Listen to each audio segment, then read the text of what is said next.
Stay next to you. You got that warm jacket. Good morning, everyone. Buenos dias. Good morning. For those of you who are not accustomed to visiting God's country, welcome to the Bronx. We are here this morning at Jackson Houses here in the South Bronx. Before we get started, and the fact that we're addressing some unsanitary, unacceptable, deplorable conditions that the folks here at Jackson, and not just here at Jackson, but we know it's pervasive throughout NYCHA developments in the Bronx and throughout the city of New York. Before we go into what we saw and how we are so grateful that the governor's here with us today, I wanted to just acknowledge that we've been joined today by Assemblymember Michael Blake. Thank you, Assemblymember, for being with us here today. You will hear in short order from Danny Barber, the president of the New York City Housing Authority Citywide Council of Presidents, and he's also the president of the Tenant Association here at Jackson. We're joined by Dr. Howard Zucker, the commissioner of the New York State Department of Health, who will be introducing our governor. And then to bat up cleanup, we have Councilmember Richie Torres, who is also the chair of the City Council's Investigation Committee. Did I get that right? Okay. So ladies and gentlemen, we're here today because we know that the New York City Housing Authority residents, day in and day out, are living in unacceptable conditions.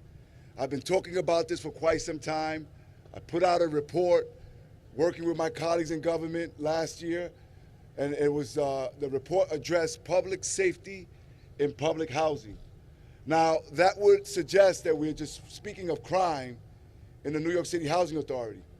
But if you look at our report and if you visit different NYCHA developments, you will see that we are also speaking of living conditions like what we saw here today in the apartment 7F, where we saw cabinets that have never been put in, where we saw roaches, where we saw walls that were literally crumbling.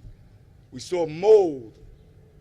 And we know that there's also a heating crisis in NYCHA. In fact, those of you who've been standing out here for the last couple of minutes, if you're freezing, if you're feeling cold, think about this feeling sitting in your own living room. Well, unfortunately, thousands and thousands of NYCHA residents have suffered through those conditions this past winter. And so what we're calling for now is for us to have all boots on the ground, all hands are on deck. We need to make sure that not only the state legislature does design build, but there needs to be a declaration of an emergency so that we can ensure that we identify those contractors as quickly as possible and accelerate the procurement process so that that contractor can then use the design build to get molding out of the bathrooms here, to get lead paint out of the apartments here, to get boilers in the developments as quickly as possible. Not too far from here, you have Patterson houses who have had fully funded boilers since 2011. This man right here with the state legislature, they put up the Mario Cuomo Bridge in less time than it has taken the New York City Housing Authority to put in 4 boilers at the Patterson houses. That is unacceptable. But the good news is that we have Governor Cuomo with us here today. The good news is that this is not the first time. We feel confident because Governor Cuomo was here when we needed him on Legionnaires. When Hurricane Maria hit last year on September 20th in Puerto Rico, Governor Cuomo was not only here in the Bronx, not only throughout the city and the state, sending resources, sending men and women so they can do the utility services out in Puerto Rico, but he continues this weekend in Somos el Futuro. He announced another initiative so that we can continue to build up Puerto Rico. Governor Cuomo has been with us here. He assigned $1.8 billion for our infrastructure on Bruckner. And so now, if others won't answer the crying calls of the men and women of the New York City Housing Authority, then now we have our champion, Governor Cuomo, with us here. We just visited Jeffrey Blyther's apartment. It was heartbreaking. The conditions there, none of you would accept it in your apartments for a single hour. And here he is with his family, raising young Jesse, 14 months old. If these parents would have created those conditions for Jesse, we would all be saying that Jesse should be taken away from them. But they did not create those conditions. Those conditions are created by the New York City Housing Authority. And this has to change. They deserve better. NYCHA residents deserve better. We are New Yorkers. We should do better. And with Governor Cuomo here today, I am confident that we will do better. And so with that said, somebody who's made sure that not only his residents here at Jackson, but also residents throughout the city of New York get their voices heard. All of us have been responding to those voices. He's been a true leader, someone who doesn't get paid for the job that he does as TA president and as president of the citywide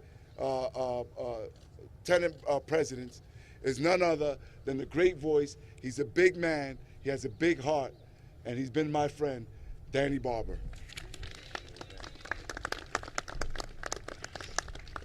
Good morning, everyone. Good morning. Good morning, everyone. Good morning.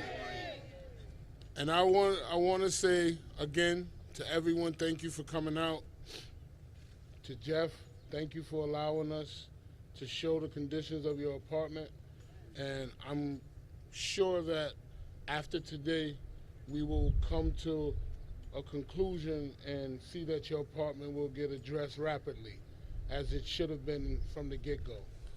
I want to thank all the resident leaders, the residents, the reporters, and I want to thank the governor, especially and his team, for accepting the Citywide Council of Presidents' invitation to see for himself the inhumane conditions here in NYCHA housing. As you have seen today, residents must live with the treatment of toxic lead, toxic mold, frigid apartments, and other abysmal and dangerous conditions that should not be accepted anywhere in the world, let alone here in New York City. We have raised these issues for years, but NYCHA has repeatedly ignored our concerns or failed to significantly address our issues. And sadly, the mayor has seen and heard the conditions, and he has not done as much as he could to make it better. This is why we're especially encouraging the governor and his health team are here today. While others do nothing, governor is taking action to fix this injustice, and we look forward to working with him to address the health issues and safety risks in our homes. The residents of public housing have been crying out far too long. Their voices haven't been heard. They reach out in all forms, all stages, and a lot of times we're ignored.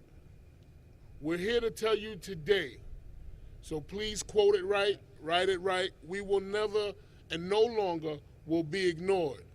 The residents of public housing have stood up. We're exercising our voice. We're exercising our right to stand, and we will no longer take the injustices that's being pushed down to us. So once again, Governor Cuomo and your team, Dr. Zucker, I thank you guys for stepping up to the plate. To our attorneys, Jim Walden, at-risk communities, and the residents in the whole Citywide Council of Presidents, and all of the people that live in public housing. I thank you guys. I thank you guys for putting your trust and your faith in me, and I promised you that I wouldn't lead you wrong or lead you astray. I'm a big boy, as I was introduced, and big boys, we tend to take a lot of punches. And I've been known to handle a lot of punches and hold a lot of blows. So we the residents, we won't step down. There's more actions to come for us. We are the largest voting block of people here in the city of New York. And we're here to exercise that. We're no longer sitting down. We moved the blinders off our eyes. We can see 360 degrees now. We're no longer like that horse with them blinders to have that tunnel vision to go forward. We see you, we hear you, and we're going to continue to fight for you. The Citywide Council of Presidents is on your side. Thank you.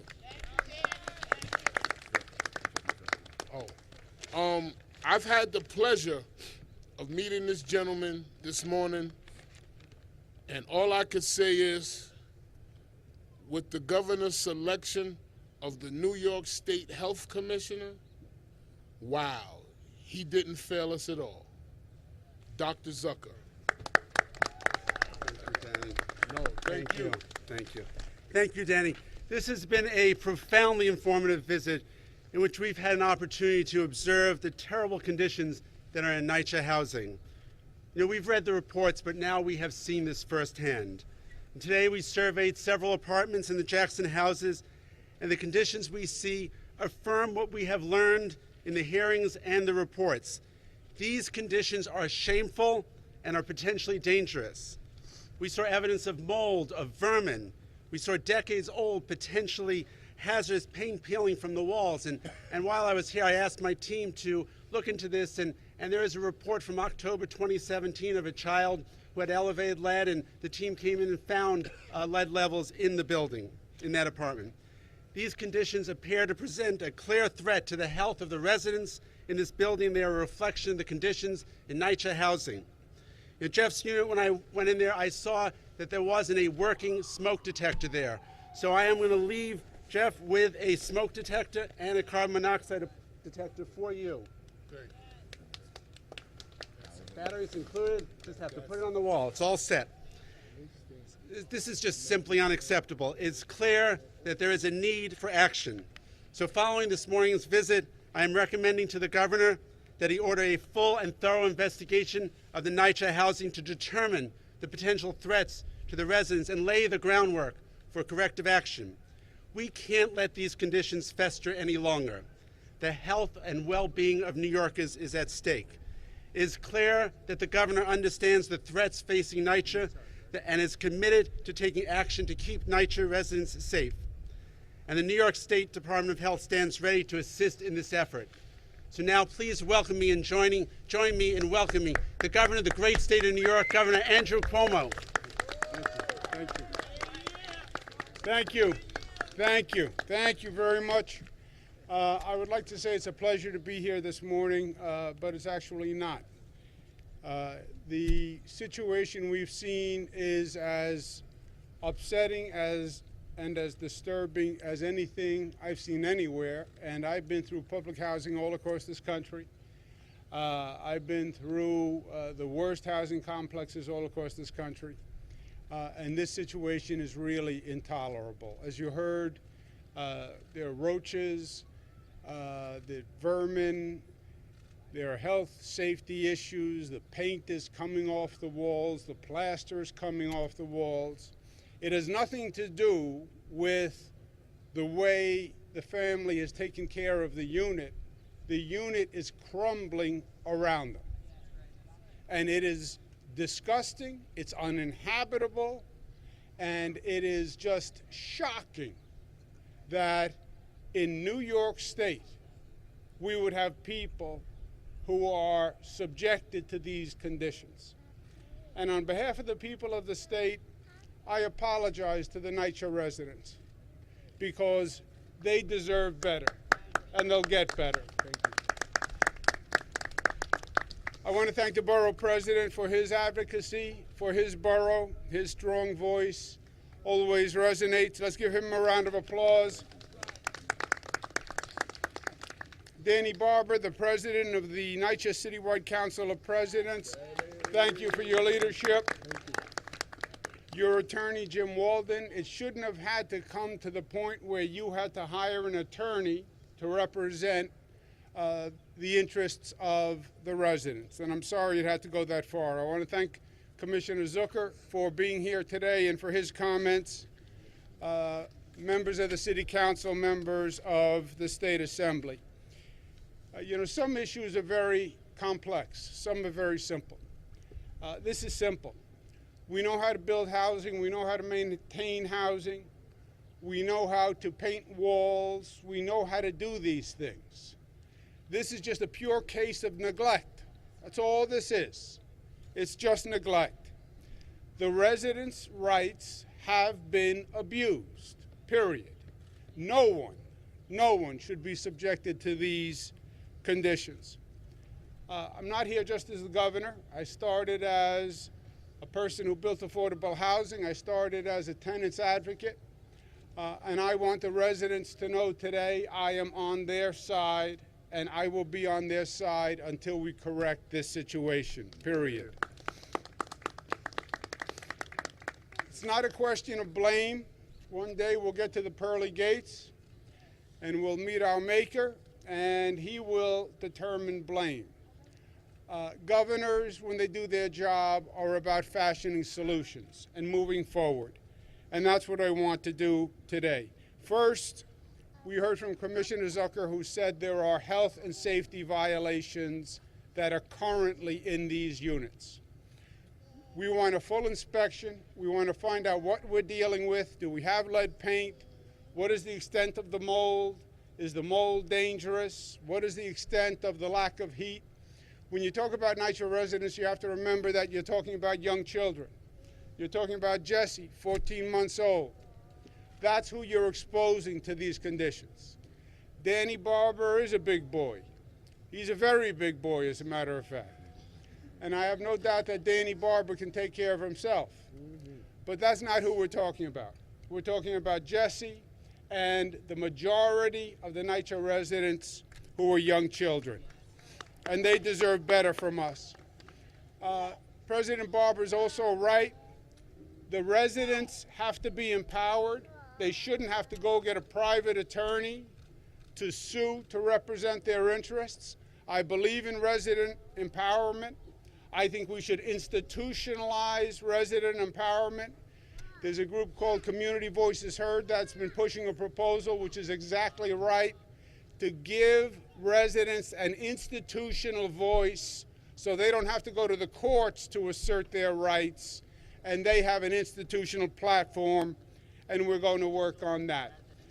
As far as NYCHA and the resolutions at NYCHA, there are a number of problems. I was the former HUD secretary, and I've been through this problem for many times, for many years.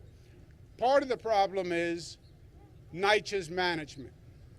The bureaucracy, the maze of bureaucracy, they just can't make the repairs fast enough.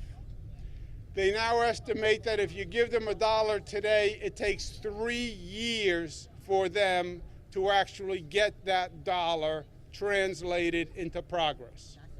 The conditions that exist today in that apartment cannot last for 3 years. You can't tell the residents of NYCHA, I'm going to replace your boiler in 3 years. I'm going to send an exterminator in 3 years. I'm going to clean the walls in 3 years. It can't be that way. So we need to do a number of things. We need an expedited mechanism that can come in and actually get the work done without waiting for the NYCHA bureaucracy.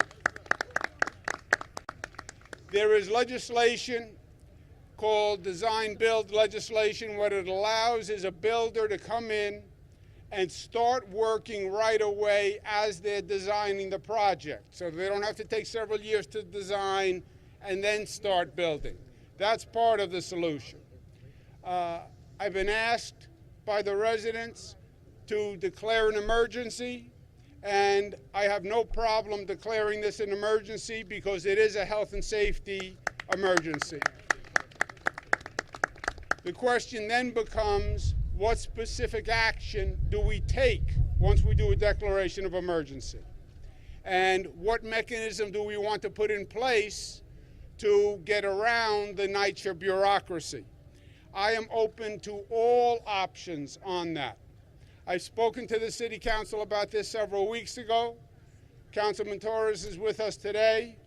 The City Council is going to be in Albany tomorrow. I'm going to meet with them. I would like an answer from the City Council. What do they want the state to do specifically?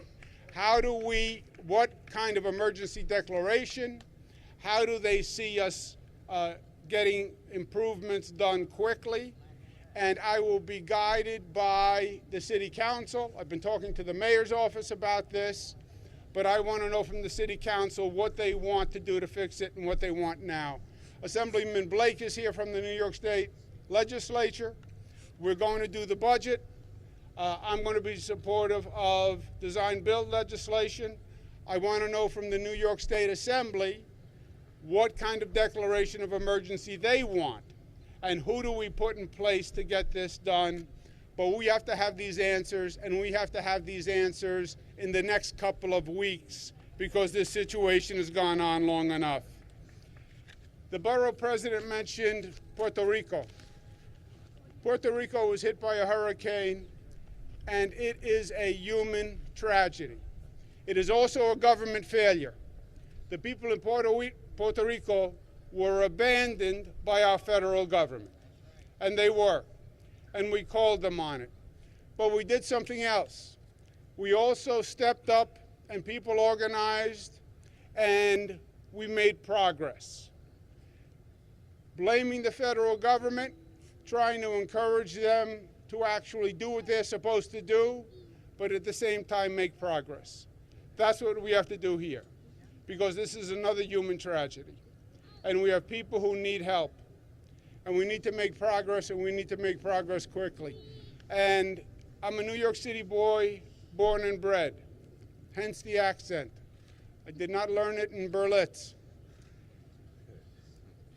Any New York resident who walked through that unit would be outraged. Anyone, not just a NYCHA resident, not just a reporter, any New Yorker who walked through and saw that filth and saw the conditions that we let our brothers and sisters live in would be outraged. And that outrage has to be turned into action. And that's what we have to do, and that's what we have to do now. Thank you. With that, I'll turn it over to Councilman Richie Torres.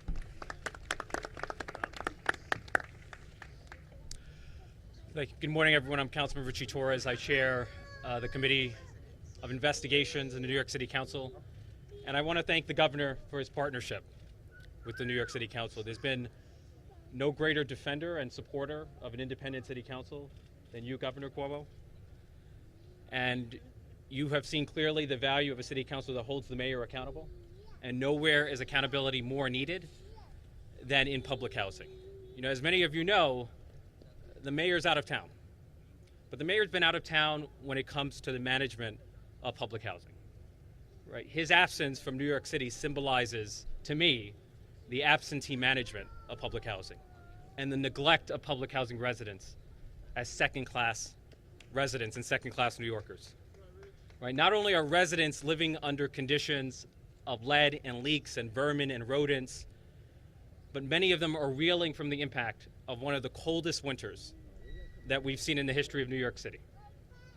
Right? The mayor and NYCHA, during the worst of the cold spell, said that more than 90% of the residents in public housing had consistent heat and hot water, giving the impression that there was no crisis, that all of us were overreacting, that nothing was wrong. And so under the leadership of Speaker Johnson, the council conducted its own investigation. And we uncovered that 323,000 residents at various points in the heating season were deprived of heat and hot water. The loss of heat and hot water on the scale of 323,000 residents is a humanitarian crisis. It is a state of emergency. But more than a humanitarian crisis, it is a failure of governance and political leadership here in New York City.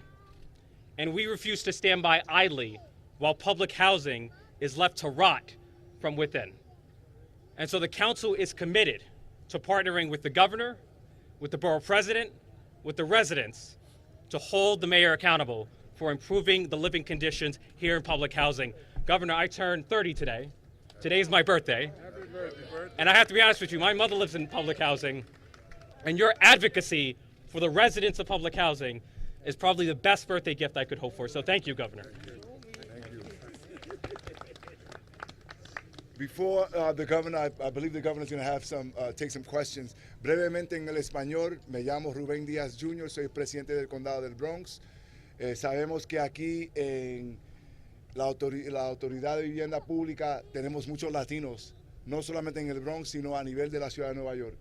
Estamos esta mañana con el asambleísta Michael Blake, con el concejal Richie Torres, con el gobernador Andrew Cuomo y un sinnúmero de líderes estatales que ya vemos que cuando los residentes gritan y están pidiendo todo lo que se merecen, que son mejores condiciones, que sí en housing lo que tenemos es un crisis.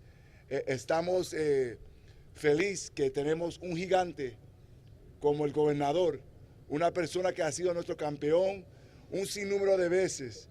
Nos hemos visto el año pasado cuando llegó aquí y sigue asistiendo a las víctimas y al crisis de Puerto Rico. Y ahora lo tenemos aquí llamando la atención a las condiciones que son inaceptables en la Autoridad de Vivienda Pública. Nosotros visitamos un apartamento esta mañana, el apartamento de Jeff Blighter. Ahí vimos unas condiciones que ninguno de nosotros, ni por un día podemos aceptar en nuestros hogares. Entonces la cuestión viene y la cuestión que tenemos es por qué, por meses y años, los residentes de housing tienen que vivir en esas condiciones. Unas condiciones que si fuese por los padres, las agencias de la ciudad vienen y le quitan los niños. Pero ellos no fueron los que hicieron y crearon esas condiciones. Las condiciones las crearon housing. Y eso, damas y caballeros, tiene que parar. Eso nosotros nunca como neoyorquinos lo podemos aceptar. Eso cambia hoy gracias a la presencia del gobernador Andrew Cuomo. Gracias. Thank you. Thank you very much. Thank you. Questions for myself or any of my colleagues?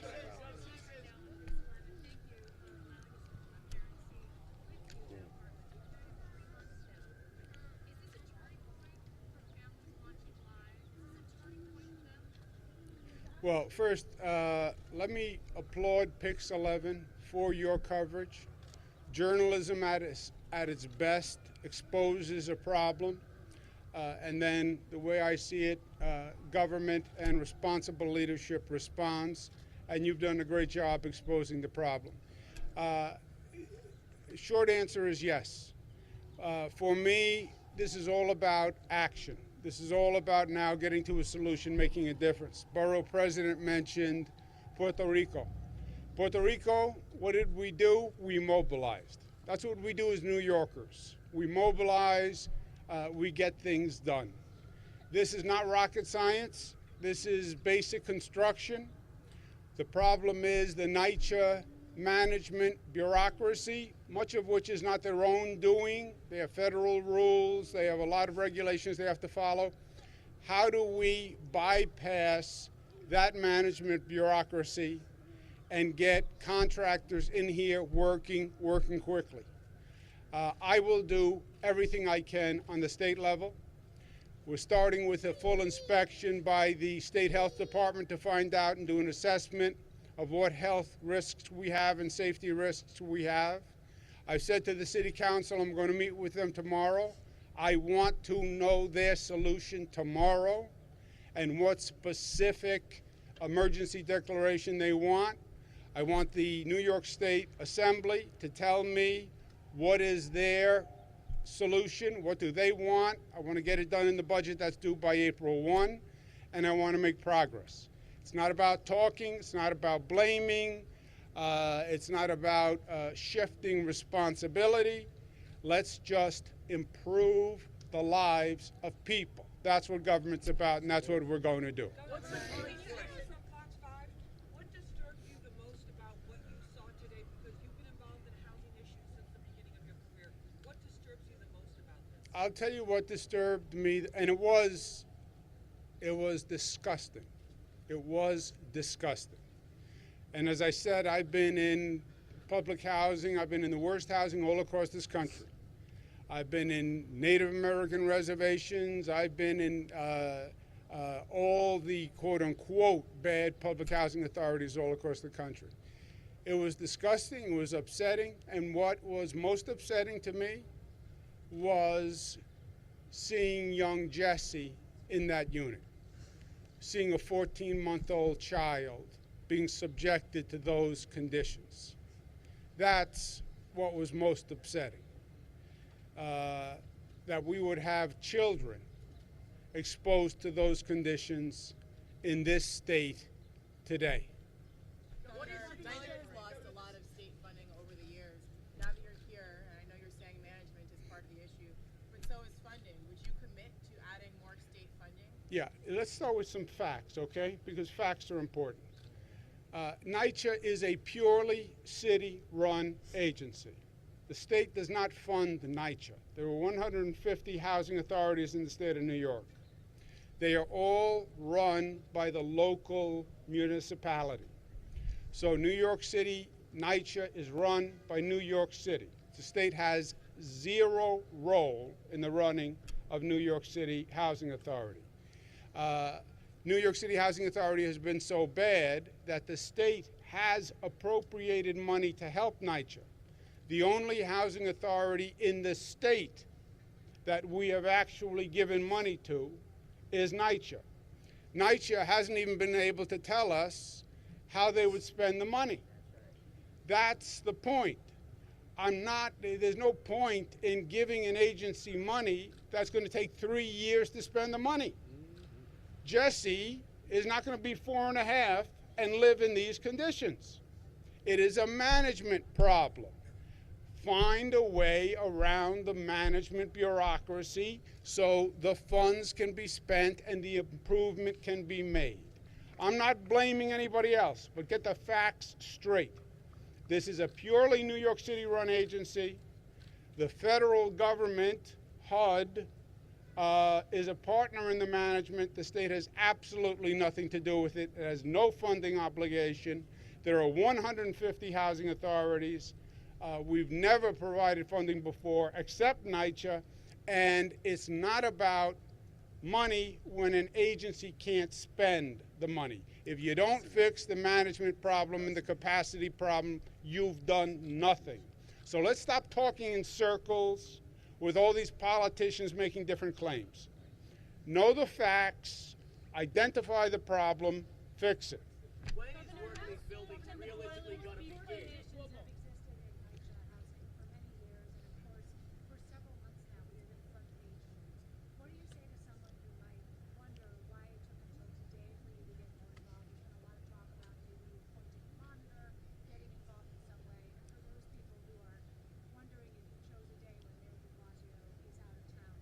Yeah, I don't know where the mayor is, and that's none of my business. I got involved in Puerto Rico because it was an emergency in Puerto Rico. I'm getting involved in NYCHA because it's an emergency in NYCHA. You may say it's gone on for years. This has been the most egregious situation I've ever seen. And I commend the residents and President Danny Barber and his attorney, who have organized and mobilized. They've started lawsuits, and frankly, I think they have, to their credit, driven the attention that NYCHA is now getting. And they're exactly right. The lawsuits, their activism has informed New Yorkers, and New Yorkers are responding. And I'm responding on behalf of New Yorkers.